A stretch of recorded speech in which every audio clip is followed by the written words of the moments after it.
أعوذ بالله السميع العليم من الشيطان اللعين الرجيم. بسم الله الرحمن الرحيم. الحمد لله رب العالمين، بارئ الخلائق أجمعين، باعث الأنبياء والمرسلين، ثم الصلاة والسلام على أشرف الخلق وأعز المرسلين، حبيب إله العالمين أبي القاسم المصطفى محمد. اللهم صل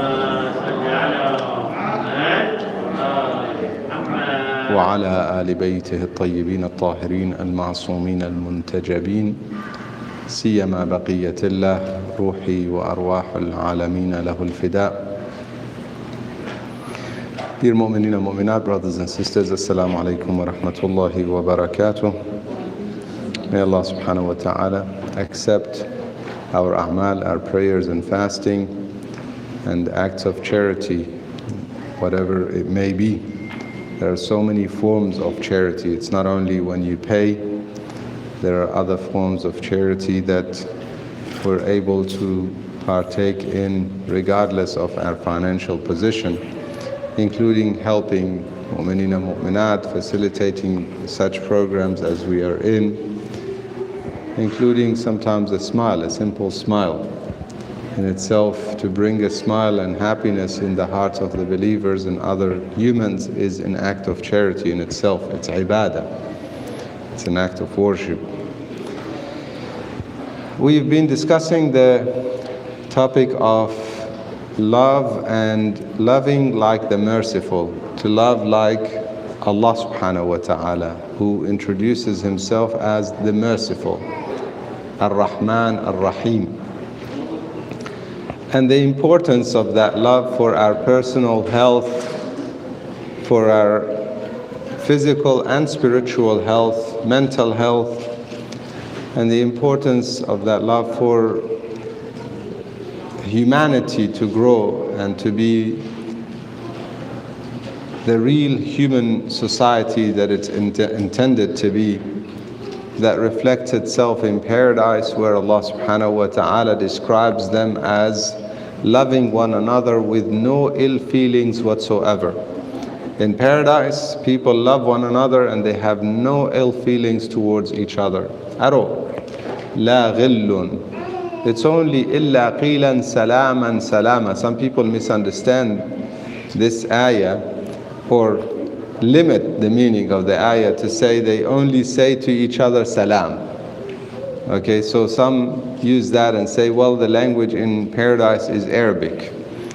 And I tell them because of the salam. The answer to that is very simple. In paradise, you don't need a language to speak, because it's the heart that speaks. When you have a dream, oftentimes in a dream you hear or you have communication that you don't say or hear. Communication that happens heart to heart, you could say. You know that that's what they want to tell you. You see somebody in the dream and it's almost like they're telling you something. You know that that's what they're saying, but they're not really saying it verbally in terms of making sounds. In any case, what is heard in paradise is peaceful talks. إِلَّا قِيلًا سَلَامًا سَلَامًا. Peaceful talk.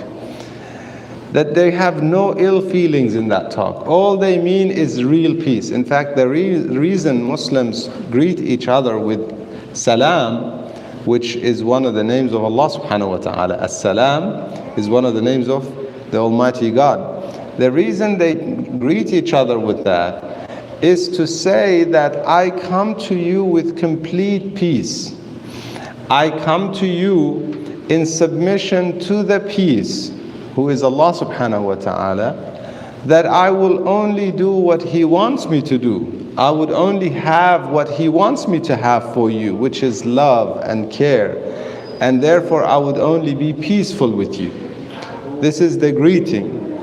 And therefore in paradise, the people of paradise have nothing but peaceful thoughts and talk and emotions towards one another. إِلَّا قِيلًا salaman salama. This is what we read in Surah Al-Waqi'ah. This is the reality of paradise that reflects what happens here. And that's what we should strive towards. We should strive towards a position or a situation in our lives that we only have love, we only have peace, we only have mercy. This is Rasulullah sallallahu alayhi wa sallam, who was rahmatan lil alameen, a mercy to the world. Inshallah, one day we will reflect on concepts like praying for someone to not have, perhaps in some situations. One of the mu'mineen asked me, and this is important to reflect on, in our prayers in Dua Kumail we say, Allahumma wa man aradani bisu'in fa'aridh. The translation is not very accurate, by the way. It says, whoever wants evil for me, you want it for them. That's not what it says actually. The statement says, whoever wants evil for me, you deal with them. فَأَرِدْهُ. Doesn't say فَأَرِدْهُ بِسُوء. فَأَرِدْهُ. You know how to deal with them. Either they're one of my grandparents, may Allah have mercy on all the marhumin, used to always say, to teach us to pray that if somebody is possible to be guided, if not, then to be removed. And that removal is best for them, because if they stay any longer, they will cause more harm, which is bad for them. So ultimately, even that prayer is mercy, is out of love. If such individuals who are oppressive and want evil for others have the opportunity, they would cause themselves more harm. They would oppress themselves more, because ultimately sinning and harming others is oppressing ourselves. Therefore, we all need to strive to become that peaceful person who has nothing but love, nothing but mercy, nothing but forgiveness, even when they are harmed. One of the ahadith that we are told, there are 3 characteristics that make one amongst the honorable ones. One of them is أن تعفو عمن ظلمك, that you forgive those who oppress you. Even they oppress you, you forgive them. تعطي من حرمك, when you needed them, they asked you, you asked them, they deprived you. Now they need you, they ask you, what do? You give them. This is what the hadith tells us, honorable characteristics. تصل من قطعك, one who disconnects with you. He or she doesn't want to have connections with you. You keep the connections, especially with relatives. Even when they are disconnecting, you keep connecting. These are the characteristics of honorable believers, good believers. That we forgive. They harmed, we forgive. Wa alaikum salam. We need to have more and more love within ourselves and share that love. Last night I mentioned that there are 3 levels when we love one another. There is, or 3 levels of love or types of love. One is the love that God has for people. Inshallah, we will get to that. One is the love that people have for God, which is the most honorable love, the highest level of love in this world for a human being. And one is the love that we have for one another. When it came to the love for one another, I gave the example of love, the love that one has for their spouse, which is a very good example to reflect on. Because I want to, tonight, before I get into some of the ways or means to strengthen the love that we have, since we realize that the more love you have, the more mercies you gain. If you love your partner or your friend or your brother or sister in Iman more, and you come to them Shaking hand, God gives you 100 mercies. 99 go to the one who has more love. This is what the hadith says. 99 of them, 1% goes to the one with less love. So we need to strive to have more love. I want to discuss briefly tonight how do we strengthen that love and how do we have more love. However, before I get to that, I want to make a quick comment and a warning about the lack of that love. You know, it's important to possess love, to have more love, and to give more love. But what happens if we don't? It is literally the same as the ayah that says, on the one hand, or the ayat in Surah Al-Shams, you do it, you're victorious. You don't do it, you're a loser. قَدْ أَفْلَحَ مَنْ زَكَّاهَا وَقَدْ خَابَ مَنْ دَسَّاهَا. It is part of purifying one's heart and oneself to have more love for others, forgive others, clean the heart from any ill feelings. That's part of purification process. If we don't do it, we are losers, not just in the hereafter, but here. Characteristics like perhaps jealousy, vengeance, hatred. Some of these diseases of the heart, they are known as the vices. Those diseases, in fact, they harm you before anybody else or anyone who has them, وَالْعَيَاذُ بِاللَّهِ, has those diseases. Imam Ali alayhi salam, he says, لِلَّهِ دُرُّ الْحَسَدِ مَا أَعْدَلَهُ. He says, how just, it's the whole statement has a lot of exaggeration. How just is jealousy itself as an entity, not a jealous person, don't get it wrong. Jealousy itself is very just, he's saying. Why? Because he says it starts with the one who displays it and it kills him first. بدأ بصاحبه فقتله. That jealousy as an entity kills the one who has it first before it causes any harm to anybody else. Ill feelings burn us first before they burn anybody else. But at the same time, in a house, in a relationship, husband, wife, in a family, that burning individual burns their surroundings. A person with diseases doesn't burn on their own, they burn their surroundings. This is why it's very important to make sure we are in good environments, surrounded by good people. Bad friends burn us. This is why it's so important in spouse selection that we make sure that we don't get into what the Prophet ﷺ called khadra ad-duman, one that looks good but grew up in trouble. As a result of that, they don't have peace. They have not received love and peace enough to give it. He says, keep away. اجتنبوا خضراء الدمى. It is very important that we make sure we are surrounded by people who don't have diseases, because they will affect us no matter what we do.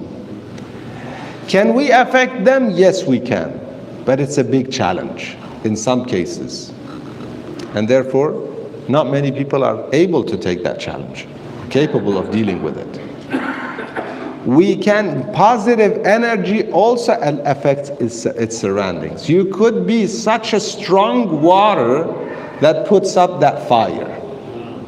You could be so much, you could have so much love and peace in you, and it takes a lot of that to make sure even in the most fiery of moments you can bring peace and love and settle everything down.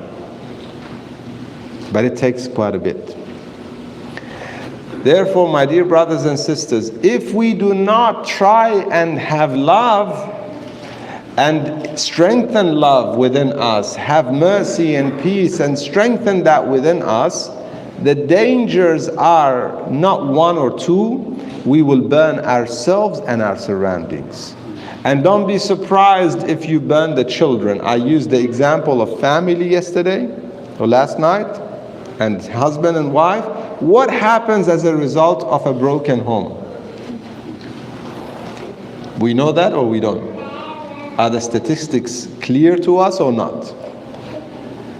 No matter how difficult it is to deal with a troublesome spouse, it will be way more difficult, especially when there are children in the equation, to deal with all the troubles that are created as a result of a broken home.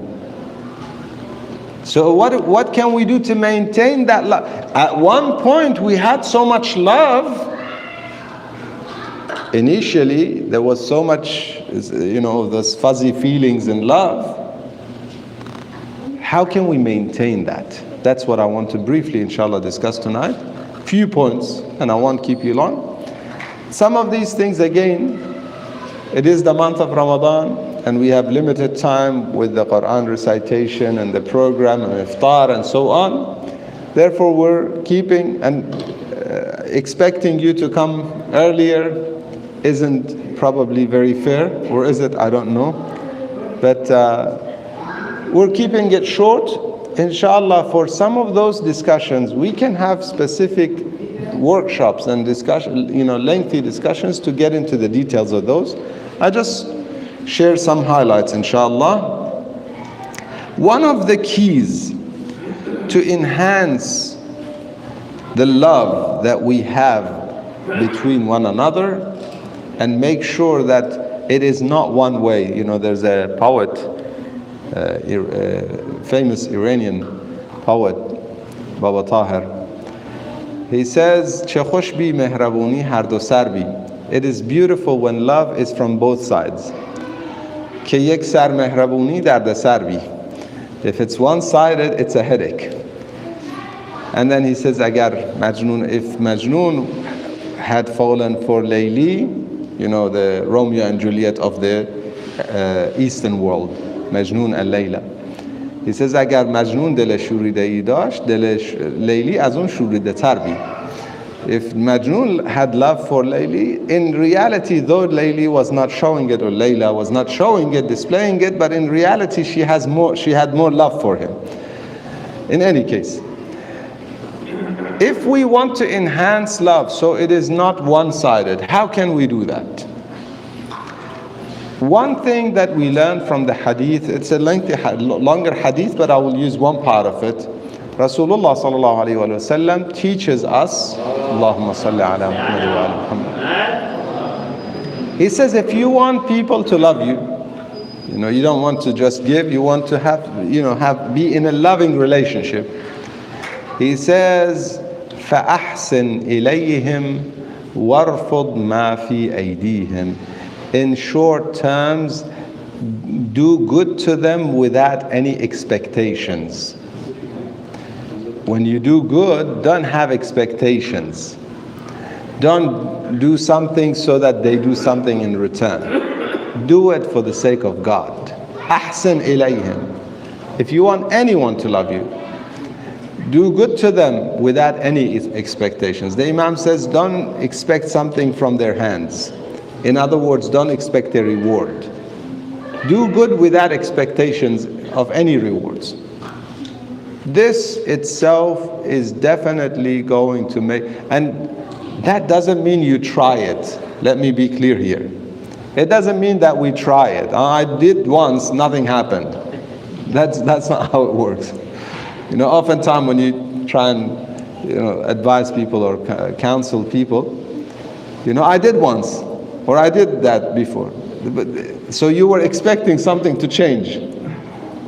By you expecting something to happen, you were not doing it without any expectation, were you? When you do it without any expectation, you don't expect any change. You're doing it for the sake of God.